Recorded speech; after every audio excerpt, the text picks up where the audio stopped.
This is our 7th lecture on molecular rearrangements, and today we will be discussing Schmid rearrangement. Schmid rearrangement is the reaction of hydrozoic acid as a substrate to aldehydes, ketones, carboxylic acids, tertiary alcohols or substituted alkenes, and all these substrates in presence of hydrozoic acid, they undergo rearrangement with the elimination of nitrogen to give amines, nitriles, amides or imines as the product.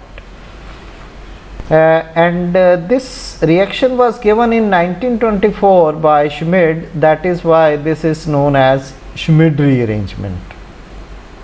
So we can see over here that hydrozoic acid in presence of sulfuric acid is used for conversion of aldehydes into N-substituted formamides.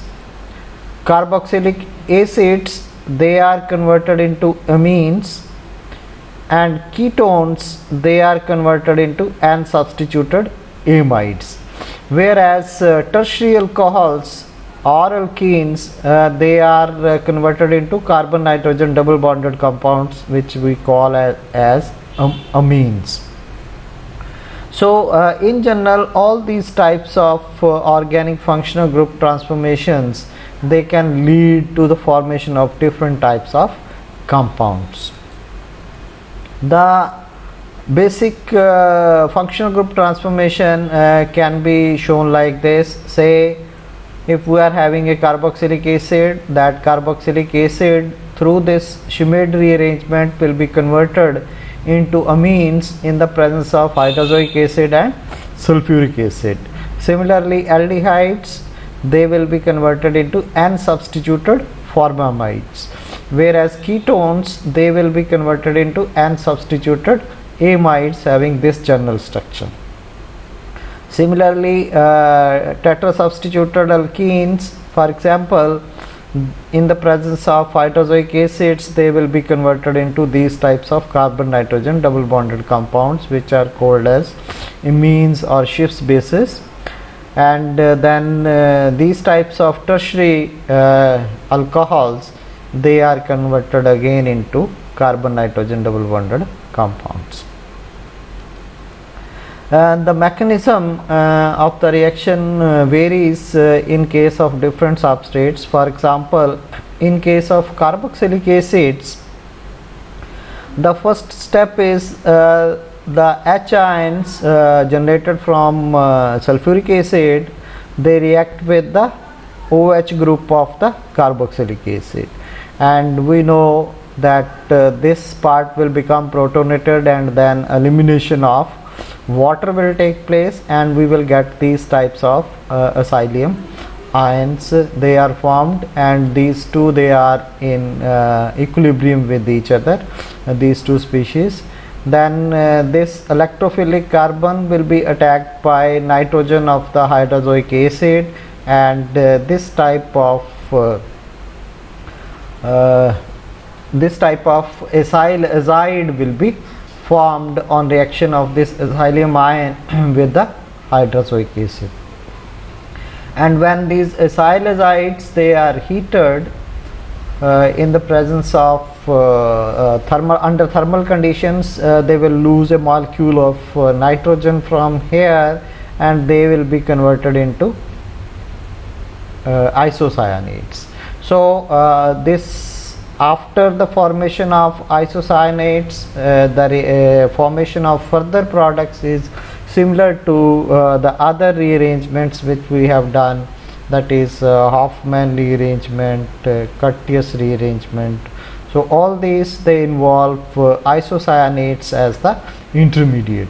So after the formation of isocyanates, then hydrolysis of the isocyanate can lead to the formation of amines, and if we will use instead of water we use alcohols, then we will get carbamates, and if we will use amines, then we will get substituted ureas as the product. So only difference in the mechanism from Hoffman rearrangement or Curtius rearrangement is that here the acyl azides, they are formed from the reaction of carboxylic acids and the hydroxylic acid, whereas in other rearrangement reactions we even use azides as the substrates. And in all these rearrangements, the common thing is formation of this isocyanates, and after this, the hydrolysis of the isocyanate leads to the formation of same types of products which we have seen in case of other rearrangement reactions. Similarly, in case of carbonyl compounds like aldehydes and ketones, in case of ketone, both of these R groups, they are alkyl groups, whereas in case of aldehydes, one of the R group will be hydrogen. So first step again is that H positive ions from sulfuric acid, they will interact with the carbonyl compound, and we will get this type of cationic species. And because of the presence of this positive charge on this oxygen, this will attract electron density towards itself because of the presence of this positive charge.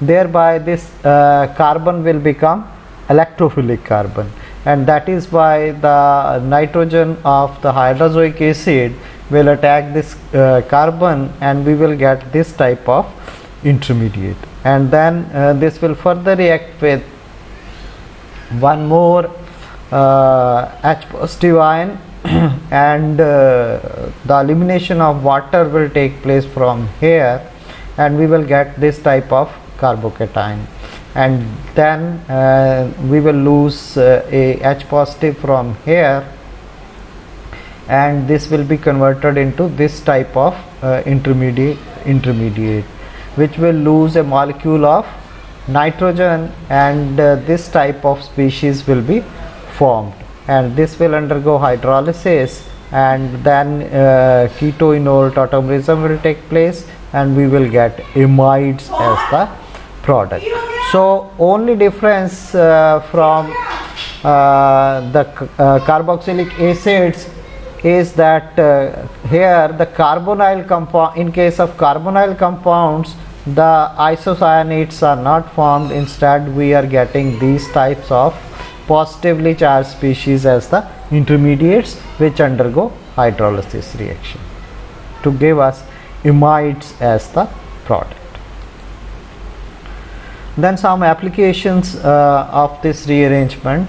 The first is this type of sterically hindered carboxylic acids, they undergo Schmidt reaction, and we can see that the rearrangement is preferred at the carboxylic acid which is sterically more crowded, and this carboxylic acid which is sterically less crowded is not undergoing any type of Schmidt reaction. So this is a selective type of reaction where this carboxylic acid will be converted into isocyanate group because this is sterically more crowded, and then this isocyanate on hydrolysis will give the corresponding amines.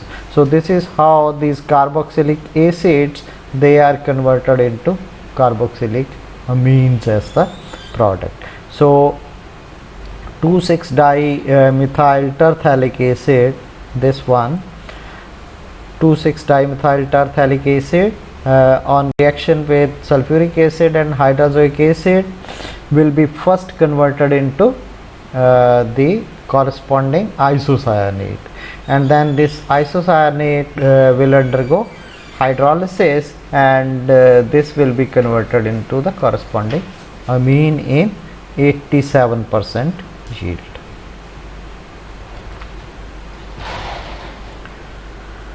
Then this is the next reaction. Schmidt reaction with ketones produces amides as the product. For example, if we use this as the substrate, 3,4-dihydronaphthalene 1-one as the substrate in presence of sulfuric acid and sodium azide in chloroform as solvent, this will be converted into this type of benzodiazepine 2-one as the product. So basically the ring expansion of this 6-membered ring will take place to give us these types of cyclic amides as the product. Then another example is that beta keto esters. For example, this is the ester group, this is alpha carbon, and this is beta carbon, beta keto esters on reaction with hydrozoic acid in presence of methane sulfonic acid. They are converted into the corresponding amides. The keto group is rearranging into amides as the product in presence of hydrozoic acid, as we have seen in the mechanism of the reaction.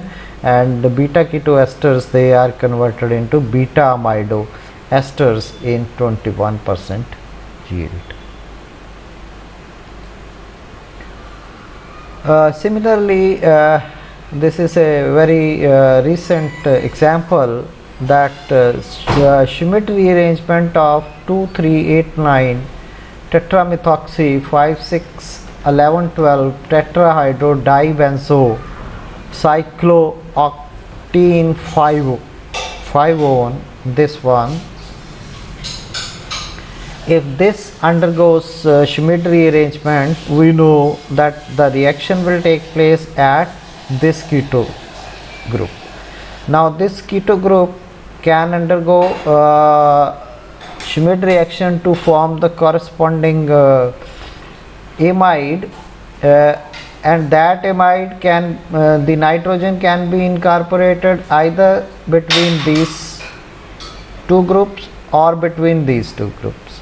So there is a possibility of formation of either this product if the nitrogen is incorporated between these carbon-carbon bonds, and if this is incorporated between this carbon of the aromatic ring and the carbonyl, then we will get this type of product. And when it was spectroscopically determined that in case of NMR spectrum, if this product is formed, then these two protons they should show a signal at 3.67 delta, whereas if this product is formed, then in the NMR delta should be at 4.35 for these two protons. And when NMR was done, this was the product which was formed.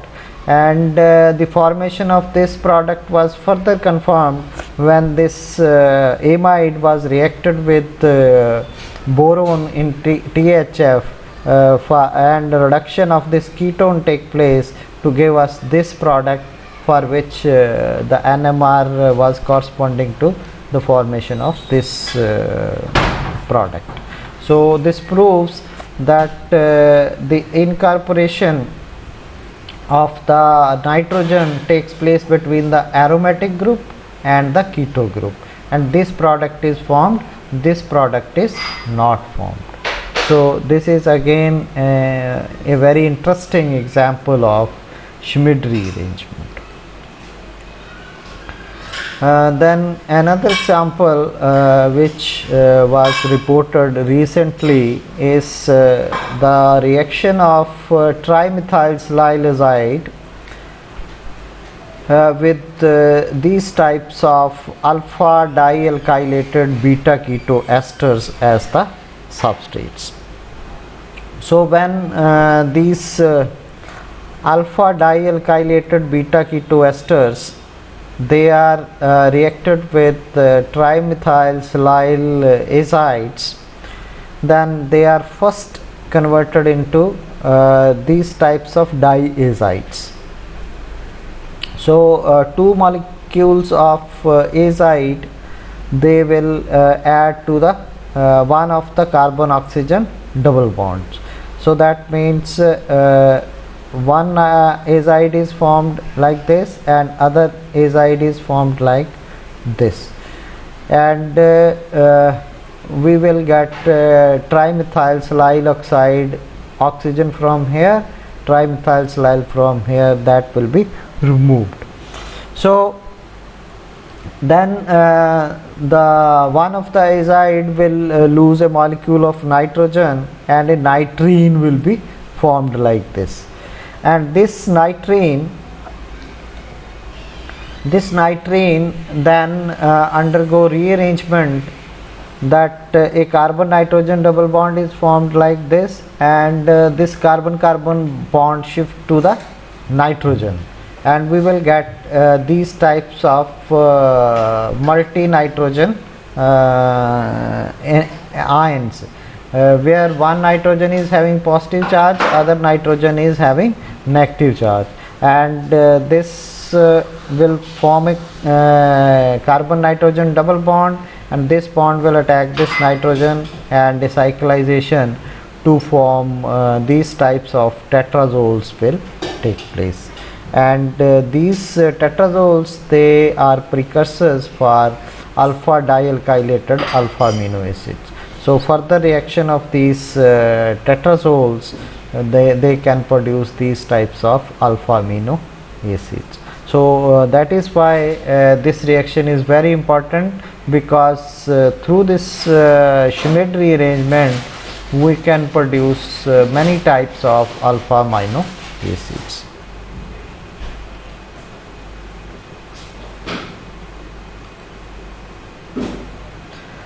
Then next is intramolecular Schmidt reaction. So we will see these two examples. If this alpha cyanoketones, they are reacted with sodium azide in chloroform and sulfuric acid, then these ketones, they will be converted into amides with ring expansion. So 5-membered ring will be converted into a 6-membered ring, and in addition the hydrolysis of this cyano group will take place to give us carboxylic acids. So we will get carboxylic amides, amides having carboxylic acid group also through this intramolecular Schmidt reaction. And similarly, if we are having these types of bicycloazides, then in presence of titanium tetrachloride, they can undergo cyclization due to the presence of these ketones to give us these types of tricyclic compounds, and again the reaction is taking place through intramolecular Schmidt reaction. So these are some of the references which have been used to prepare this reaction.